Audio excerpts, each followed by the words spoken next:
Alright, don't say goodbye, that's fine. He's going to sit in his corner and watch what we do. Corvidae versus Athletico Esports. Athletico have been on the decline, and Corvidae haven't really gotten off to that incline. So both teams sitting very far down at the moment. Who can cement themselves? Goodbye, Yasuo. And can I just quickly say one thing? You may. Utter capitulation of Athletico Esports? I don't quite think so. That's a good word. Say it again. Utter capitulation. I don't believe so. I think that they still have a lot of potential. I'm trying to hide as much bias as I have talk off stream for this team. But yeah, at the current moment, they definitely do need to perform a little bit better if it is to catch my heart. Their utter capitulation. What is that word? Utter capitulation. What does that mean? It means just falling down and doubling in on themselves. Yeah, that's a good word. All right, so I'm going to go back to year 4. We're going to see Syndra taken off the board as well, and a lot of priority on Badoink, making sure he doesn't get his comfortable champion pull. A player who has popped off in the past, and you let him on a snowball champion. You know exactly where he's going to go.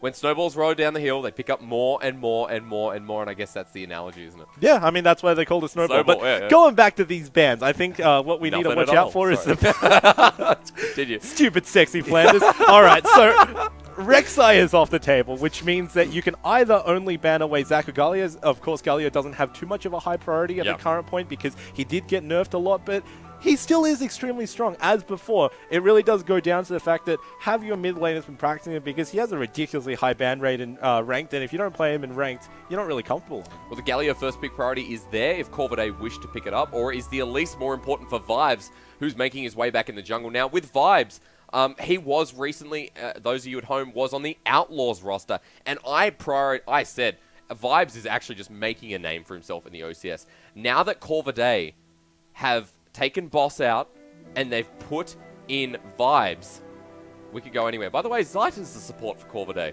Okay, this surprises us. Taka's still in the mid lane. Let's do a roster check. Everyone settle down. Everyone settle down for a second. I was right with Raven. Raven's back in the top lane. You settled. Good. Vibes is in the jungle now. Taka in the mid lane. Ozza, AD carry. And Zaita support. Yes! Beep, boop, beep, boop. Better group. That's what you need to do when you're playing against a Blitzcrank. So if the other side, Athletico Esports, they want to have a good effect, you know what? Let's go back to basics. What's 5-8 good on? Shen. Just pick a Shen, get a TP mid laner as well. Make sure that you never get caught out with the Blitz. Oh, if this comp is locked in, Fiora was left open, Blitzcrank, and Elise. Dang nabbit, that's what's going to happen. Athletico Esports, just to add on, Aladoric is in a support position. I don't know what's going on. Yeah, it's a bit funky going on here. I mean, something smells. Yeah. I don't know who did it. It's not you or me. No. It's not you or me. It's definitely where everyone is. Zaita normally a mid laner. Vibes was in a different team. Raven is back in. I feel like Corvidae's lineup is suddenly so much stronger. Putting Raven on Fiora, the guy who got a pentakill, but then didn't really capitalize on it as much. I'm sure he'll get a pentakill again, and he'll do something with it. Tristana was locked in as well for Gunkrab. This is interesting. I think more than anything, what you need to talk about when you see the Fiora getting picked up is the fact that it's just a Raven comfort champion. Yeah. So, of course, the pentakill came in before, but it's not initiated by the champion itself. It's initiated by the player, because the player knows when to go in and when not to go in. Fiora, early game, which is when the penta happened, is extremely squishy. If you go in the wrong situation, you just get 100 to 0. So it speaks a lot to Raven, and more than that, the confidence that Corvidae have on Raven to be their mascot, because, of course, Ravens and Crows, and to really carry them through with that Fiora. I never thought of that, but yeah, no kidding. As we move into the second ban phase, we get off topic a little bit. We're just really, I'm just overwhelmed at all the new players coming through, and it's week 4. Changing up your rosters in the middle of the split is a really big risk, and both of these teams have taken it for this week at the bare minimum. The LeBlanc, the Cassidon, as we jump back into our minds of game. Corki, I like that ban, and the Renekton. Atletico, what do they choose, and is it worth picking the Nidalee? I'm just here to see whether they actually have already cemented 5-8 on the Gragas already before they even go for it. It is still technically a flex, because we don't know what the jungle or top can be until the very last pick. So, or support. Yeah, or, I mean, we do know that Thresh is there, so. I mean, but, dude, Gragas was support. What if there's a Thresh top? 80 carry Thresh top. Yeah, no. Static shift. No, I'm not going to buy it. Probably not. Yeah, going back to this one, the Cassiopeia comes along once again. I quite like it in the context of this team composition, because one of the things that Tristana has a little bit of a problem with is the position, and you might say, why? She has Rocket Jump, but that Rocket Jump is extremely dangerous to do. It can be cancelled out of by the Blitzcrank, and if that happens, then you're just a sitting duck, and it doesn't even matter if there's a lantern there, so it's extremely risky all the way. And have we seen enough Ari in this competition? You know the answer is no, as Taka has locked that one away. Going up against Bedoink's Cassiopeia is going to be a challenge, but at level 6, we'll have to see who wins that skill matchup. Zaita will be the last one to lock in for his team, and for Ozza, he picks up the Jhin. I don't really think that plays towards Ozza's playstyle, so it's much more for his team composition. Ozza is known as that late-game hyper carry that plays untraditional champions, so the fact that he's picked up a Jhin, he wants to get that early game, which into a Tristana he does extremely well in, and that's really the bridging tool they have to make sure they get into the mid-game, because you take a look, the Elise can of course go into the bottom lane, Blitzcrank, if he hooks somebody up, then with that dynamic trio, they should be able to get the Jhin ahead and make sure that he gets first turret and roams around the map. Well, it will be a Jace finally locked in for Athletico Esports, as we will shortly be getting into game, so it means it is the Gragas jungle coming in as well. Unless it's going to be Jace jungle, I don't think so, but no, the Gragas jungle, really influential on Dan Dayan, and a man who has just been impressive with his engaged junglers. The Rek'Sai last week, no. I want to see more on the Gragas. He's played that so much more, I feel.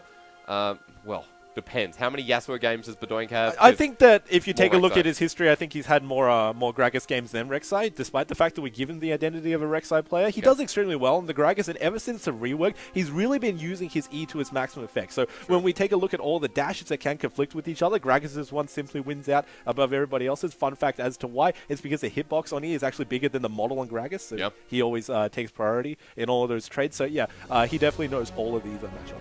If we look at Athletico Esports, you know, very figured... Oh, man, I'm going to throw English out the window. Just look at Athletico Esports and look at their history. Week number 1 was great. Amazing. Because, not that they picked up the win. I'm talking about specifically the fact that they put on a good performance, but kind of failed against Abyss Academy. If we look at how Athletico have performed, or their lineup has performed in the past, we've been really impressed with players like Dan Day and Bedoink. 5-8, of course, on the XL5 roster. People like Gunkrab and Biwag have had to step up. You have Aladoric, who is normally, you know, on a different roster. Something's going on there. He's jumping on support for some reason. I don't know why everyone's switching around, but they've got an experienced lineup, so there's no reason why Athletico Esports shouldn't have the hype coming into this game. Yeah, I mean, Aladoric, formerly on the Chiefs B squad as AD carry, now he's on to support. So, yeah, baby.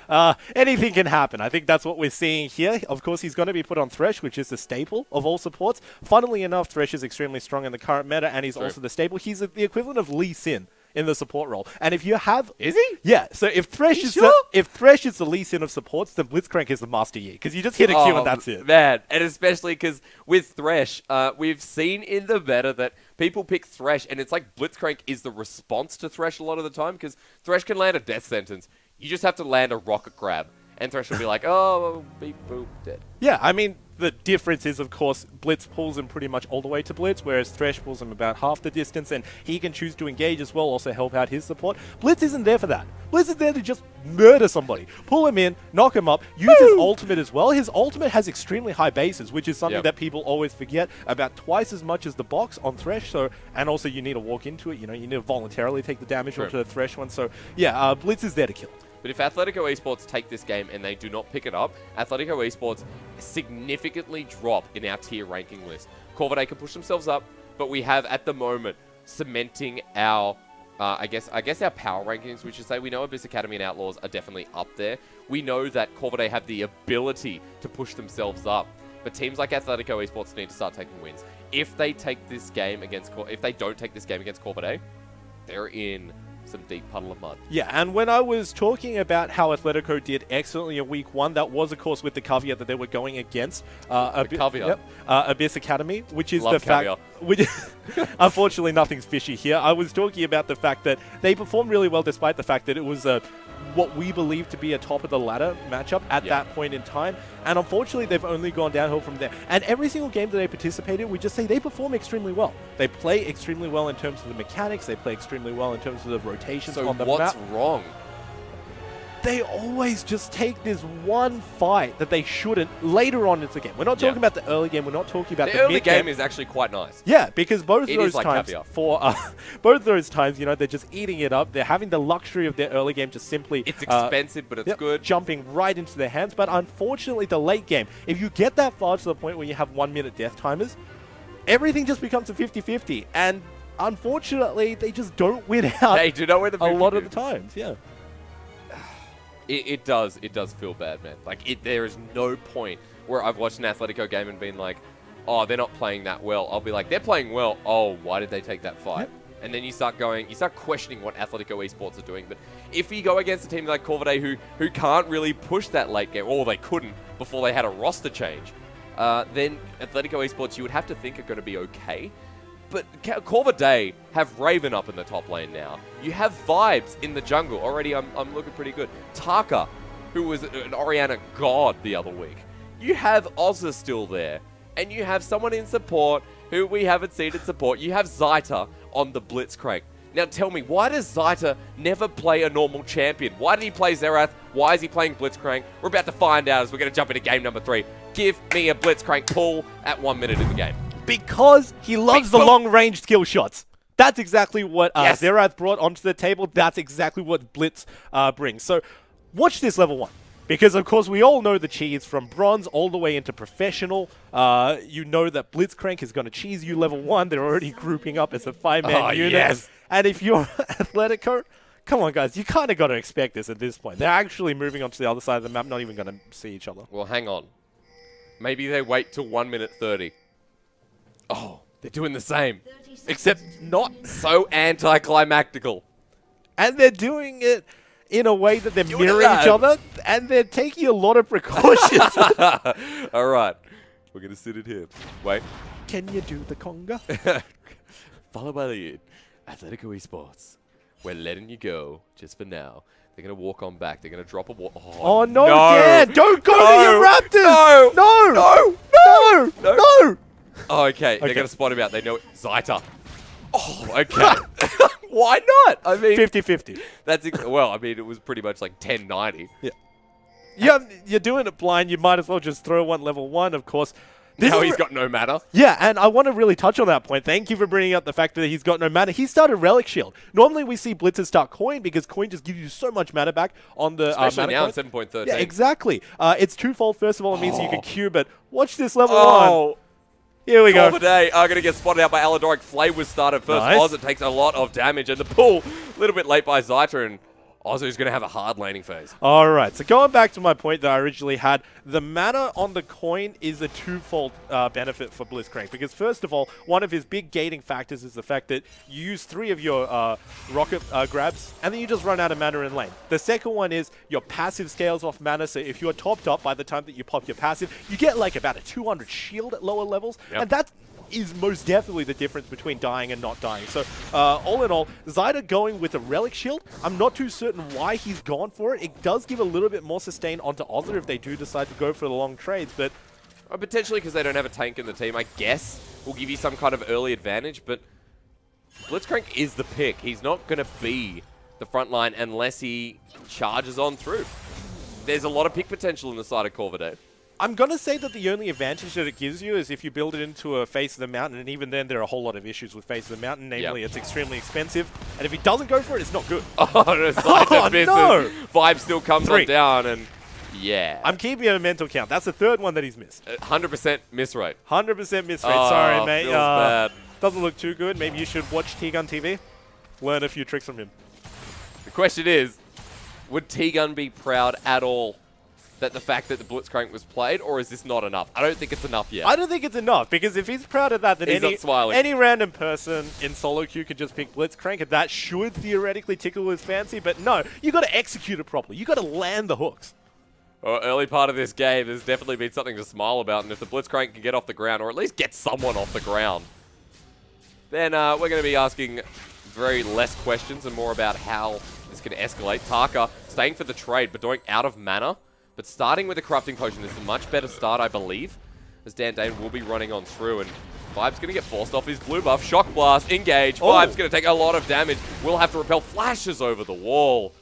It means that Vibes will lose his blue buff. Yeah, and they're actually using that early game. Here we go. Oh, no, he hits it! But gets locked in, and there's the exhaust. One more auto attack, the ignite. First blood for Blitz and Taka. That was bonkers. As soon as Blitz leaves bot lane, what are you meant to do as the bottom lane of Athletico? T-Gun! Spam missing ping 500 times tell your mid laner, of course, that's the natural position that you go. There's a fight in the top part of the jungle. He's definitely not going there. He's going into the mid lane. And you got to consider, on the side of Athletico, why didn't they call it? Because it's as simple as that. But Doink is on a champion who doesn't have much mobility, and he just gets picked off. You notice that Zyta's not in lane, and he just has, like you said, the comfort to walk mid. But Doink flashed in a straight line with a Blitzcrank, who flashed up himself for the rocket punch. Yeah. I mean, there's not a lot to say about that issue.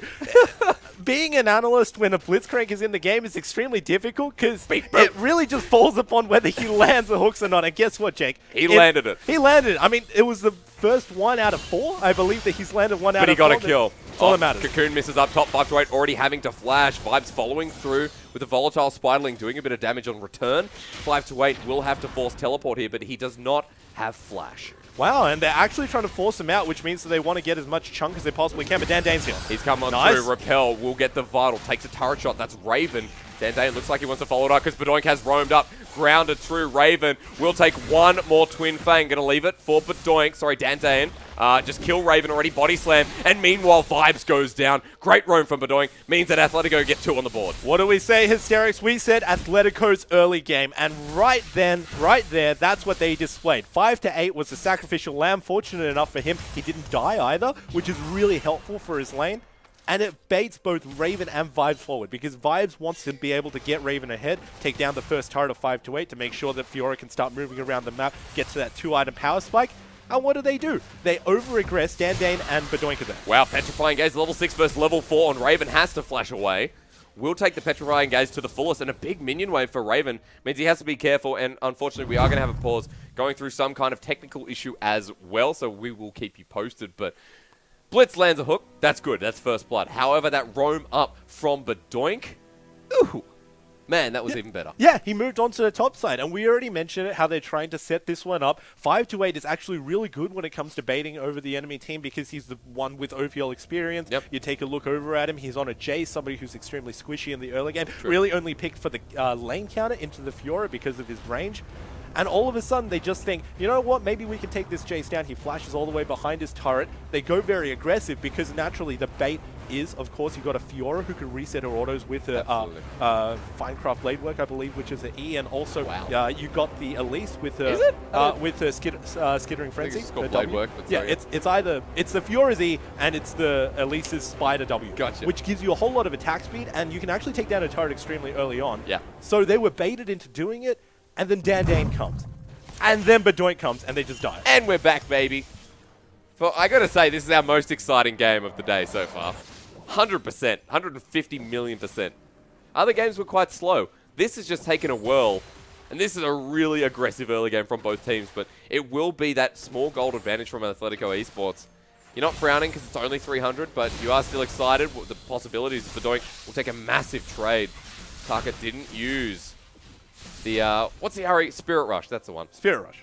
There's no need to because it's extremely dangerous doing it into Bedoink. He's got 2 ways of disabling it. First one being his ultimate, which if he uses it mid Spirit Rush while you're doing the Spirit Rush, then it's almost guaranteed to stun you because you can't turn away during your animation. The second one is, of course, the Miasma, which disables you from using further ones. So it's very smart of Target to not go for the extended trades down onto Bedoink because Bedoink does have the lane priority. But taking a look at the whole holistic map, both of these 2 junglers have to be taking a look at the top side and looking to get down that first turret over on the top side because Fiora and Jace are extremely volatile champions and they need to be able to get as far ahead as they can unlock that turret. Who's better late, Tristana or Fiora? Both are disgusting. That's the correct answer, is it? I mean, they do 2 different things. Fiora closes gaps extremely quickly no matter how far you decide to move it. She always manages to find a way to close the gap once more. But on the other side, Tristana just has that raw power that we're looking towards. Zyta still pushing up in this bottom lane, looking for that hook that'll change the world. As Spider-Man once said. Red buff getting challenged, Vibes getting pushed into his own jungle, like further and further behind. You can see that the CS advantage is huge. Will actually get his red, but Dandane is unrelenting. Oh no, Zyta. Here we go. He doesn't even have Moby. He's going to get rocket punched up. The Deadly Flourish is a little bit too late. Bring him back through. Dandane forced a flash. Not too sure what Dandane was expecting there. It's literally the only thing that Blitzcrank can do. He dashes over the wall and gets it cancelled. That is a flash burn for Dandane. And that is finally a little bit of punishment that's coming from Corvidae against Athletico, because Athletico have the hubris to know that because of these winning lane matchups that they have drafted for themselves, Dan has the ability to go into the enemy jungle, because if there's a collapse, then his team is always going to have the upper hand over Corvidae. But then all of a sudden, you had the wildcard that is Zyda just beat booping everybody around. Welcome back to the OCS Zyda, who is just forcing summoners left, right, and center out of Athletico Esports. I mean, he's not hitting many hooks, but he's hitting every single one that matters. And it's setting everybody behind. It's set Bedoink behind. It's set Dan behind. And this is what we were talking about. One of the ways that teams play against Athletico Esports, they just shut down the Wonder Trio. Raven is just testing the waters to see if this brush is watered. He's like, hang on. Dan would have come out already, right? And so now he pushes up. Oh, no. 5-8 is pushing as well. Raven is level 6. Grand challenge is used onto Dan, but the collapse is there. Tries to rappel onto something hopeful, but 5-8 will pick up the kill now in the bottom lane. An engage from Corvidae is a curtain call to knock someone up. And speaking of which, there is the rocket punch. One last auto attack. Zyda is going to get Death Sentence back in. The passive hasn't popped just yet, but flashes away. 3 summoners out of Corvidae's bot lane, and everyone just holds on back. And it almost looked like there was miscommunication on Corvidae's bottom side, because Zyda had no real reason to fully engage on that. It was pretty much a zoning ultimate from Jin to make sure that everybody on Athletico went back to base so that they could get a whole lot of chip damage onto bot turret, which is their response onto top turret. But because Zyda had to burn his summoners, it means that the bottom lane of Athletico get to stay, and they don't lose anything for the top lane turret. And 5-8 just denying as much CS as possible. But I mean, you got to start hit the turret. 5-8. Yeah, you got a few more hits on that. 5-8. 5-8. Are you kidding me? No, he's got to go back. Flash forward with the cocoon, locks him down. Could be a massive mistake from Athletico Esports. Good bot from Dan. He still has the ultimate available, but leaves Corvidae alone, and Athletico Esports. Massive mistake. Yeah, not too sure what to say about that one. 5-8 just went a little bit too greedy, tried to deny as many minions as he could away from Corvidae, but you've got the death timers on both Raven and Vibes. You knew that they came up and they were already on the move. Even if they didn't have any boots at all, they would have still matched him. He should have just taken the turret. Let's be realistic, however, because Corvidae don't have any opportunity of pulling any single turret down in any lane. So I guess it's okay for now, but let's see if that bites them on the backside, because if you look at how Athletico's team composition runs, I mean, you have the Jace, and only his lane will push for the time being, because Gunkrab is so scared of the Blitzcrank. Yes, you can rocket jump away, but after that 0.025 seconds, you can get pulled back in. Yeah, and it's not just scared that Gunkrab is playing towards, but it's also his knowledge of his scaling. So Tristana is obviously a champion who scales much like Caitlyn in the sense that 3-item is really a power spike. Here's the dive in top lane. Yeah, Fiora going a little bit too far forward, but Grand Challenge will help Vibes regain some health. Tucker comes up and helps with that one, almost too close for comfort. Will help Vibes regain some health. Rotate Tucker top side, comes sure up. first turret blood And helps with that one. Down by Corvidae, but means 5-8 will still take the death. Die in vain, but don't almost walking into that one. Death sentence close. But no cigar. And Zyda's going in. All right. Beep boop. Wait. Gunkrab flies away, but locked down mid-air. Strange interaction. Zyda now has no pull. Aladoric. Flay. Death sentence going to come through shortly. Close range. Gets the close range silence as well. Rocket grab. When is it going to be back up? Zyda takes the explosive charge, and Oz are going to follow on through. The deadly flourish lands, but I feel like the kill pressure in this lane depends on absolutely nothing. I have no clue. Look, all I can say is this is ridiculous to watch in the bottom lane. It is just ridiculous to watch everywhere. What is going on? Fiesta. Okay, so it's ridiculous to watch in the bottom lane, not so much on the other side of the map. Both of these two teams should be respecting the fact that they need to be playing along the top side, because if either of these two carry top laners who don't build tank early on get taken down, their turret goes down. So they all need to be respecting that. And in that sense, Corvidae just played that last little altercation much better than Athletico. Athletico were just late to the mark once again. So yeah, it may seem like you're camping and it may seem like you're doing inefficient movements, but at the current moment, there is literally no better place to be than to be topside. Well, both junglers are down the bottom side of the map, however. Looks like it's finally time to make plays. And you can see Raven really just doesn't want this turret to go down. Raven a little bit too far forward. Will get low. Yeah, that 5-8. Just hit it. Thank you. Finally, the turret will go down, but the main thing is Athletico Esports did secure first turret blood. And it was just a checkmate position. If nobody goes towards that, then 5-8 will be pushing his lane. Finally, he takes it down, which means that he can now roam towards the mid lane, roam towards the bot lane as well. I quite like to see a 3-man stack down onto the bottom side, especially considering there's a Thresh to bring him into the middle of things. and really get the bot lane ahead at this point in time. Vibe's going to be spotted out, Dandane hiding around the wing, but Vibes does have red buff, so health regen not going to be a problem. Dandane's still trying to invade, but he is slowly losing that advantage. He has the Cinder Hulk. You can see that Vibes rushed the mobility boots and will slowly be getting his own jungle item, the Runic Echoes. Mountain Drake, the first Drake, but not prioritized so far. I mean, Athletico Esports do have some kind of vision control down bottom side, but they are still worried about Blitz. Yeah, they are still worried about him. Check this one out. He might be in the wrong position. Or maybe Gunkrab as he flashes back, tries to find the Rocket Grab. The play is there as well. Zyda's in a bit of trouble. He will eventually go down here as the box is placed, and that is his prison, with Gunkrab being the warden. Okay, so they're finally trying to get Gunkrab ahead because they know that they don't need to go towards top side anymore. It's extremely punishing now for the bot side of Corvidae, because what it means is that the spillover from top side now goes towards them. They've had a safe scaling matchup so far.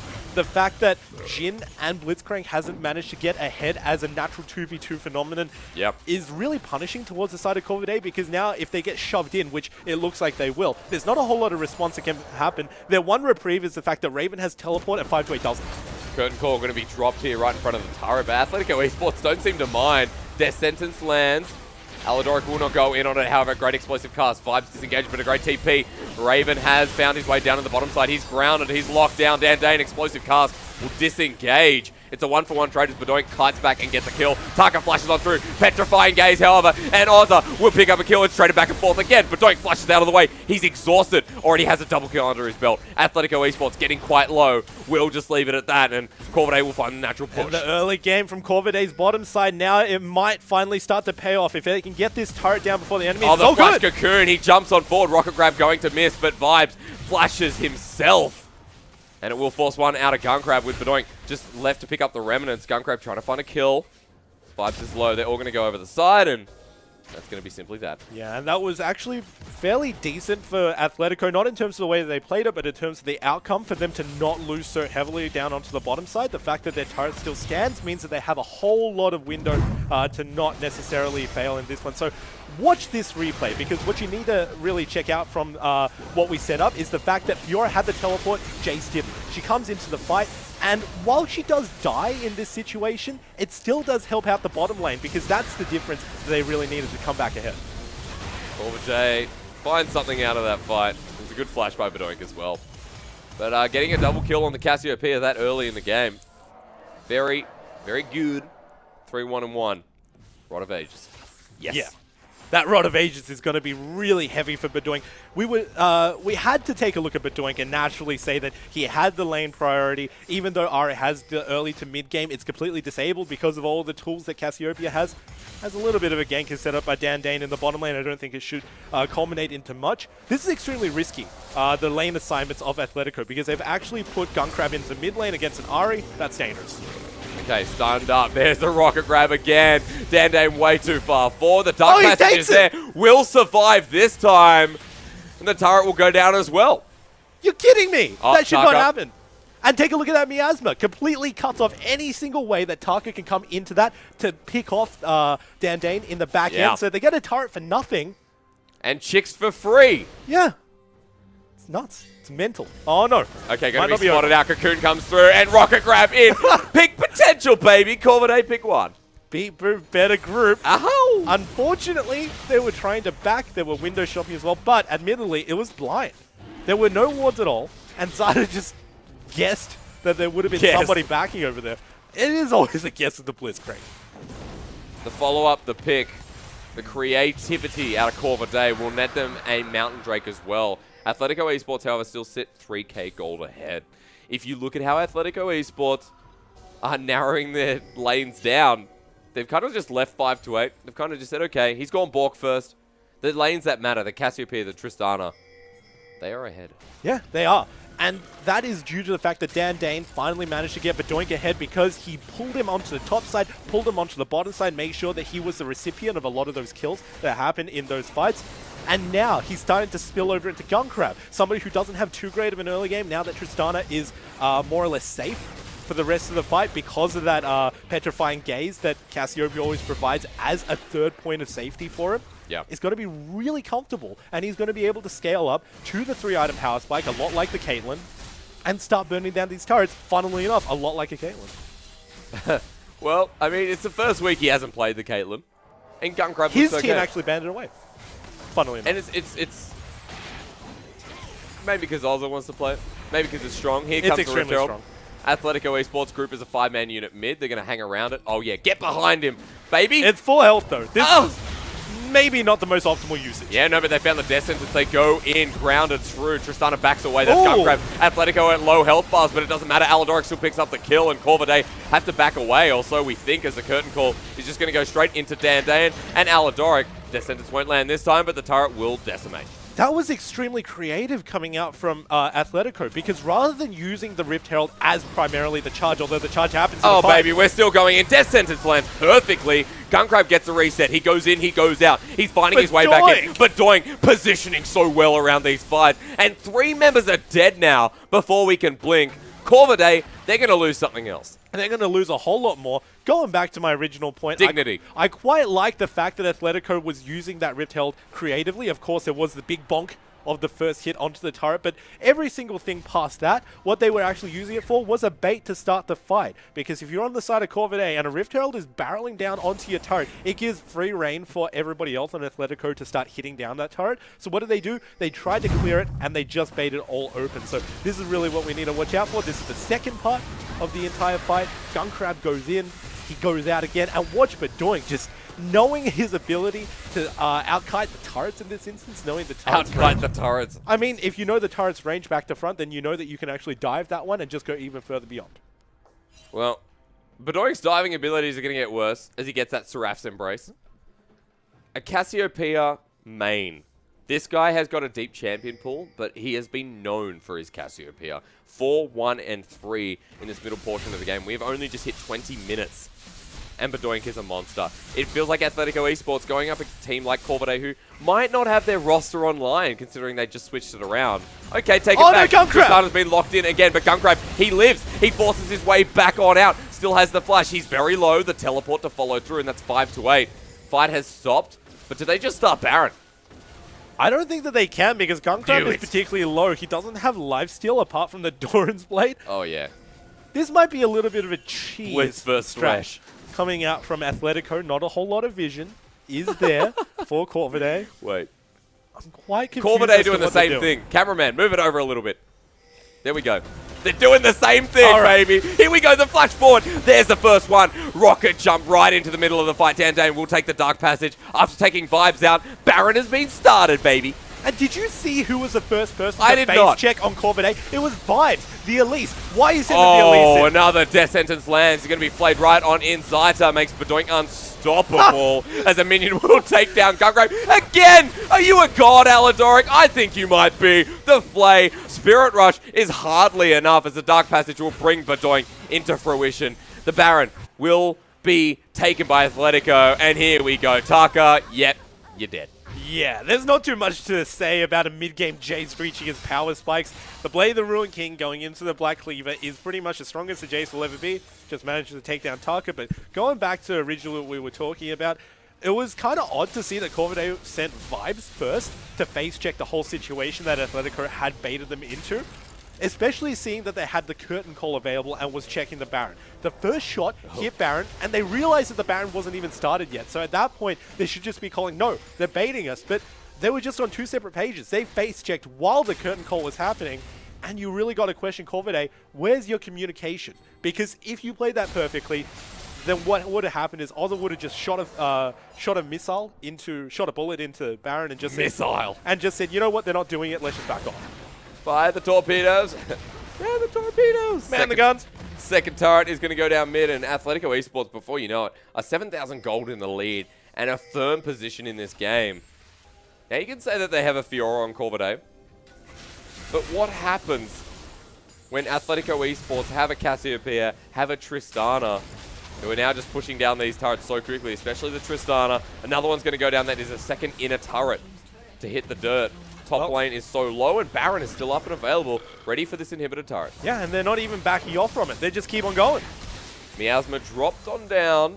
Corvidae happy to defend for now. I mean, there is a strong amount of wave clear, which they can be happy about. But Athletico Esports, oh, great hook. Yeah, Zyda, you can't afford to waste those at this point in the game, because the whole point of this Blitzcrank is to quite literally tear apart the team of Athletico to make sure that regardless of who is picked, because there isn't particularly a tank at the current moment, they Spirit die. Rush has been used, finds a rocket grab onto Dandane. He's charmed in, but he's got a bit of tenacity with those boots. A flash forced out by Ozza. That's what you want with the Gragas ult. Yep. And this is just a symptom of Zyda. He's going in for another one. He's no, he's missed the hook. I would have been really scared if I was Batoink right now. Nah, he's can't. But well, think about it. He's got the Petrifying Gaze available. He's 5-1 and 5. He has Cleanse as well. I mean, you can't really cleanse it, but... Yeah, but how would you feel if you felt the wind of a rocket grab brush right past your face? I don't know. It sounds like it's going into the wrong pit. Oh, Raven actually picks up blue buff. That's good, but it's still an 8k gold lead for Athletico Esports. And finally, a game where I feel like as it gets later, Athletico Esports can't really botch this one. Well, you say that, but there's always a Blitzcrank. So first and foremost, anything can happen. If a rocket grab hits, then you do have the Cocoon available from the Elise and also the Charm available from the Ahri to follow up on that. So anybody can get picked, provided their name isn't Dandane and they're not playing Gragas on the side of Athletico. Another huge point of Athletico that I want to touch on is the fact that you've got a Cassiopeia whose role is uniquely different to the Cassiopeia that we saw in last game. Last one was for disabling. This one is for DPS. Athletico Esports making full use of that Baron as it finally expires.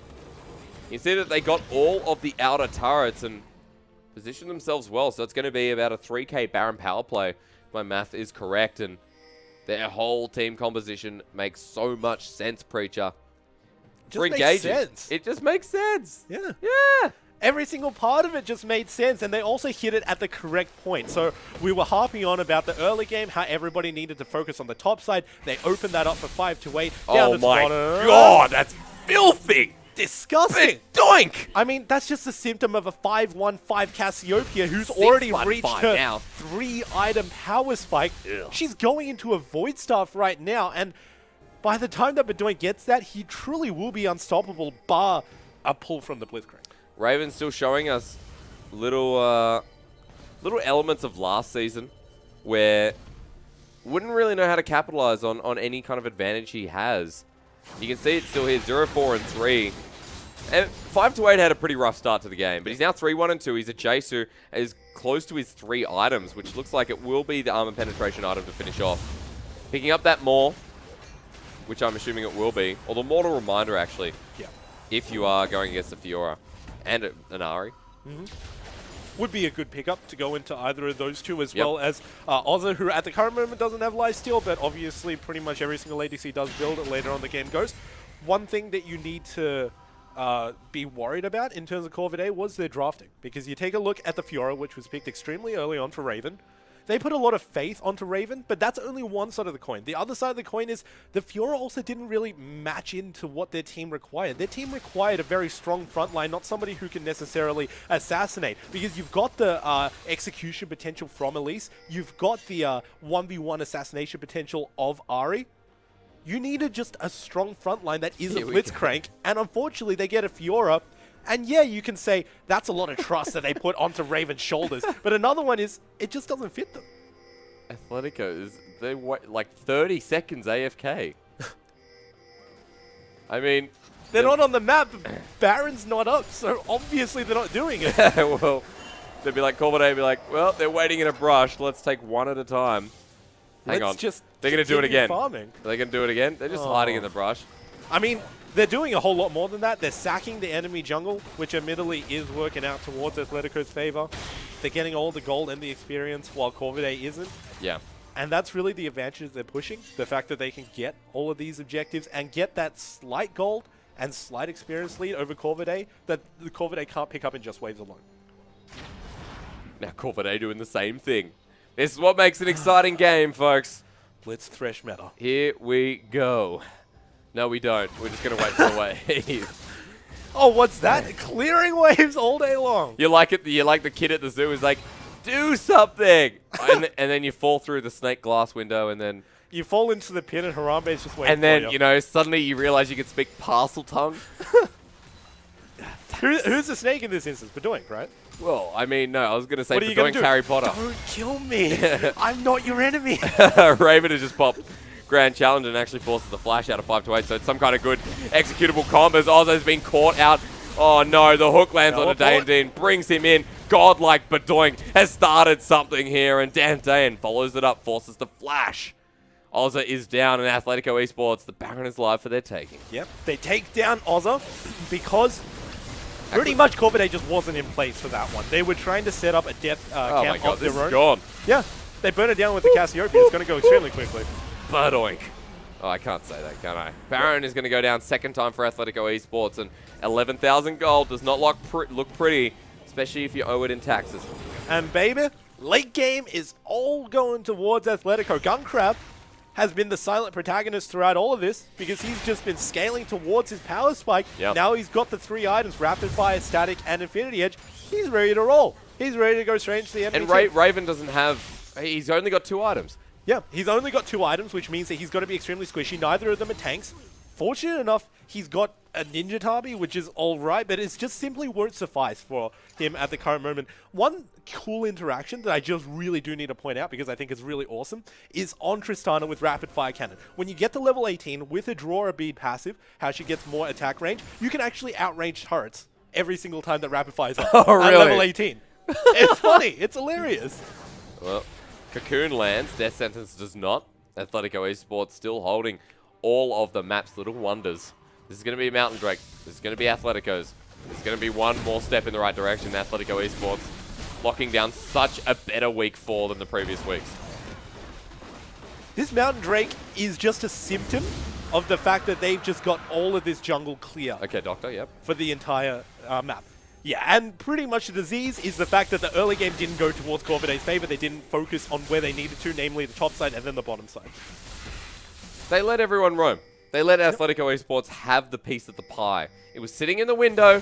Mama said no. Athletico Esports took it anyway. Oh, no, the hook! And then the hook lands as a response. Going to be Gunkrab. He gets charmed in. Great pick from Corvidae. I told you, it was always possible because that's what happens when you have a Blitzcrank meta. Now, the split pushing from Raven is coming online. He can never go 1v1 against 5 to 8, but if he's going 1v0, he can push. And now the curtain call comes through. 5 to 8 may be caught out. A flash forward. The charm misses, but the Spirit Rush is no longer available in Flash's Blitzcrank. 5 to 8 is still very strong, and they let him go. With the Baron buff, he'll get an enhanced recall. But Athletico Esports, they've just let 2 turrets go down in the top lane. That was the only point of that. It wasn't to kill 5 to 8. It was to stop his ports. They get 2 turrets over on the top side. That narrows the gold gap. Oh. Not to an acceptable margin, but to a margin which Athletico can't just stop. Athletico Esports are continuing to... Okay. Oh, he missed it. Aladoric. What was the point of that? He just wanted that extra gold from his Relic Shield.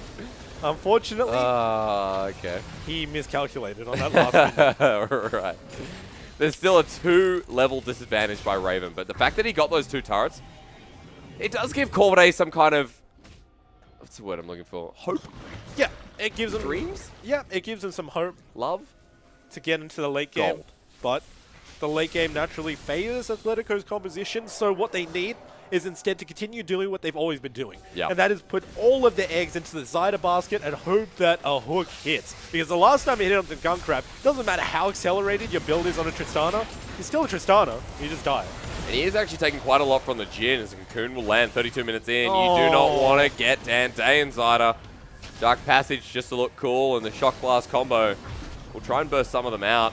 Baron buff not really used as well this time. You can see that 5 to 8 actually has to back because Raven is continuously in these side lanes. Now, a late game Fiora who's almost at 3 items.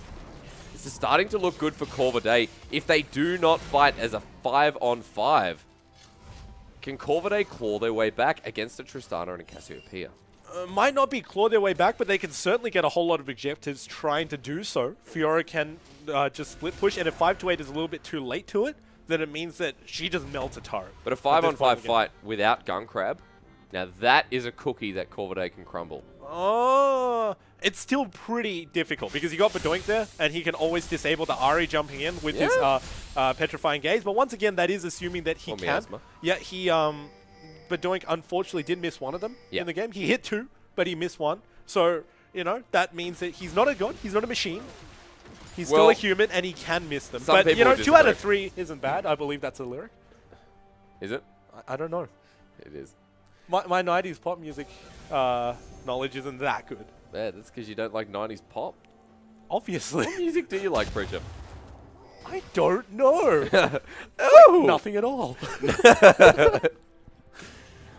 Athletico Esports still hold the cards. Let's not forget that it was their game to lose and still is.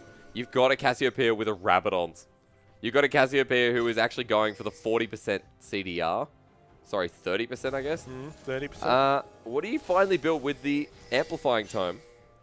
Well, it's... No, Fiendish Codex, sorry. What do you finish it off with? Well, the Fiendish Codex isn't his final item. He's got a Control Ward as well, which means that he will be able to get a Void Staff later on as the game goes. Not too certain which this one's going into. He might have just picked it up for the cooldown in and of itself, because of course it does help Cassiopeia.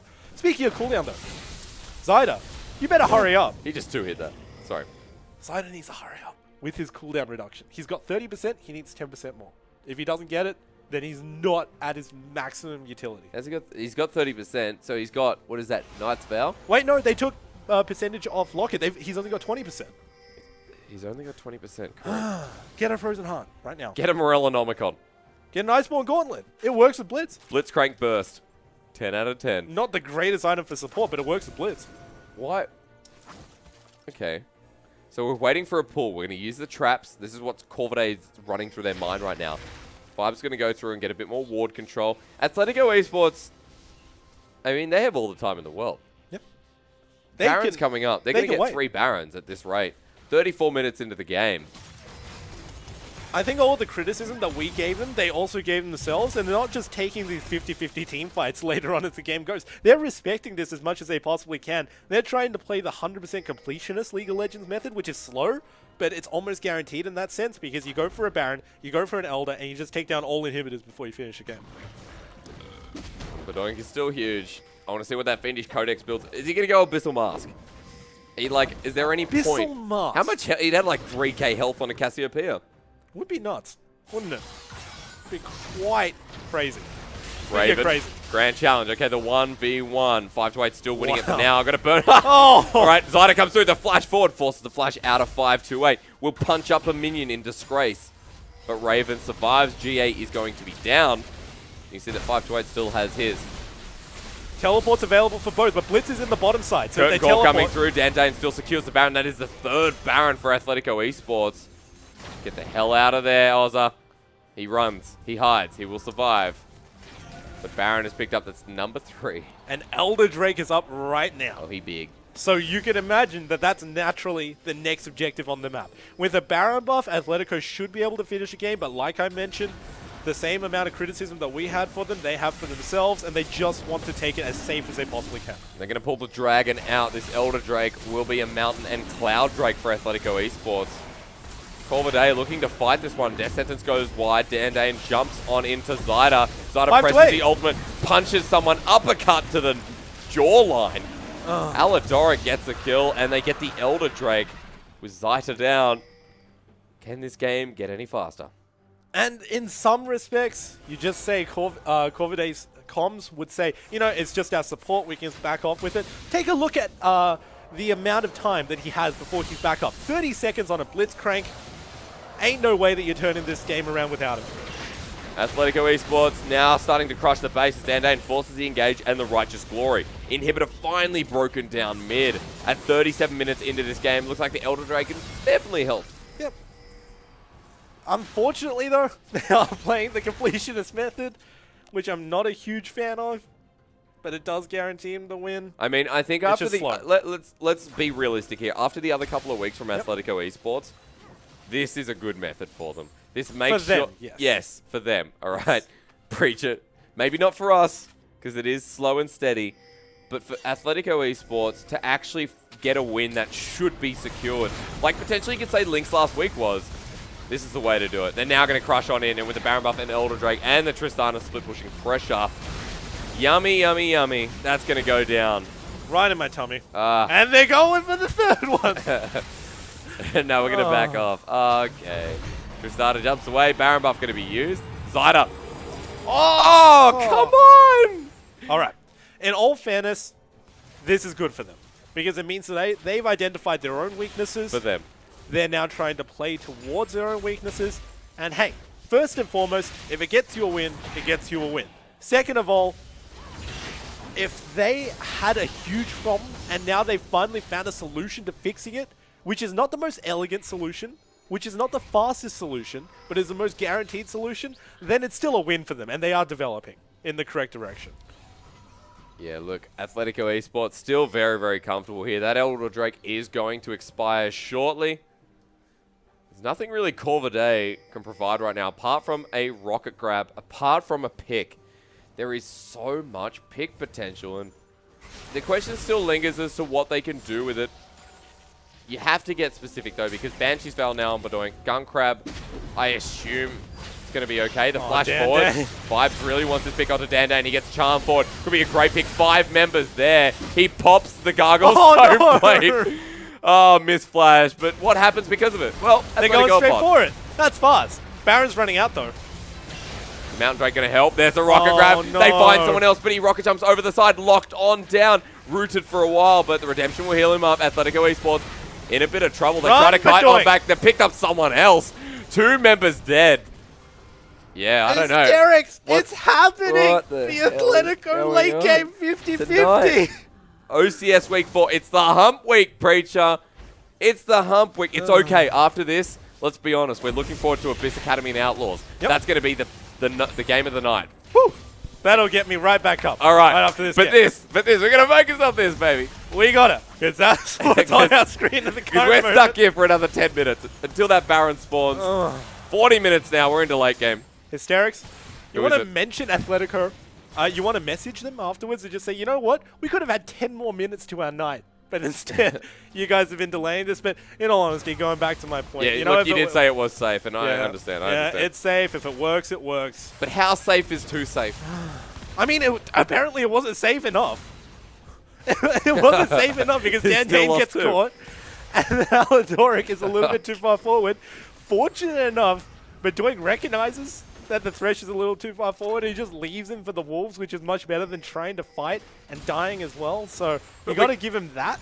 We have late game Tristana now, though. Surely Gun Crab just starts popping off. Like, I bought I bought Pop-Tarts the other night, and I did not like them at all. No, because they're like 66% sugar. All it is just sugar and chocolate. I'm like, it's literally like 66% M&M sugar. cookies are better than that. So I didn't enjoy them at all. And I mean, this is how Atletico's going through this game. Probably not enjoying it as much as they should. They're now sieging this bottom lane turret. Inhibitor is next on the list. And like a massive episode, Gunkrab gets pulled in again. Big team fight has just erupted. The box dropped on down. Athletico Esports, are they winning this or not? The Death Sentence lands on Zyda. Petrifying Gate! Well, but doink! You god of all sorts! He says this game is ridiculous for a triple kill. And finally, locking it on down. Gunkrab will pick up the other double and make it a troubling 2 with a double. Ladies and gentlemen, finally Athletico Esports team fight. And we get the win. Corvidae will be taken down. Whoa, but hold on. Hold your applause.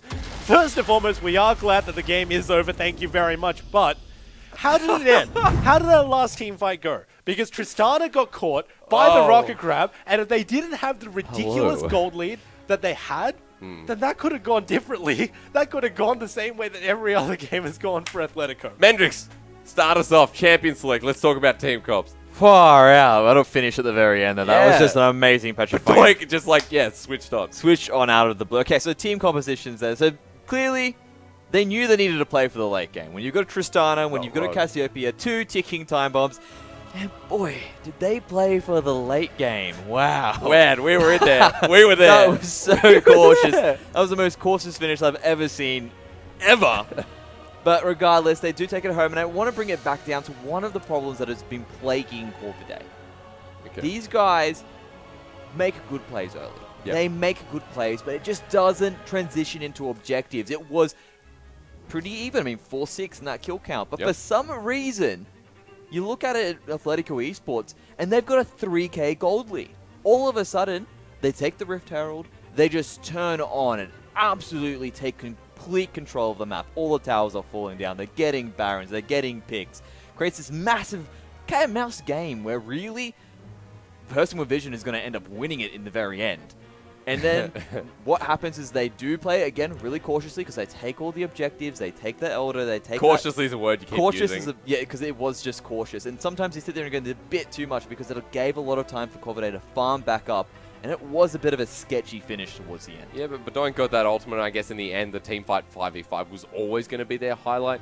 The mid game, despite late game being shaky, was good for Athletico Esports though. Like they clawed back what little disadvantage they had and pretty much made that 10k gold lead. And that's absolutely no surprise to us because we just expected them to do well in the early and mid, and the late game delivered exactly what we thought they would deliver. The mid game, however, gave them a lot of opportunity and breathing room in order to make a few mistakes late and still be able to survive. I'm talking specifically about how Dan Dane got caught out once, died, and then Aladoric got caught out once and died as well. Yep. But, you know, it's sort of that point in which they've already passed the too big to fail mark, and even though they did get caught out, they still managed to finish off the game. If it didn't go that far, then it could have still been the same problems as before. So while they found a little band-aid solution, they need to find a more permanent fix. Well, that is going to be Athletico Esports back on track, taking a win over Corvidae, who unfortunately Corvidae haven't really stepped up as of yet, and we're still waiting for them to pick up that win. However, the last game of OCS week number 4, this one, I had to do that. I have to think of its real life. These are our 2, 3, and 0 teams, guys. This is Outlaws taking on Abyss Academy. If you miss this game, you are a stooge. We will see you in 5 minutes to take you out for the night.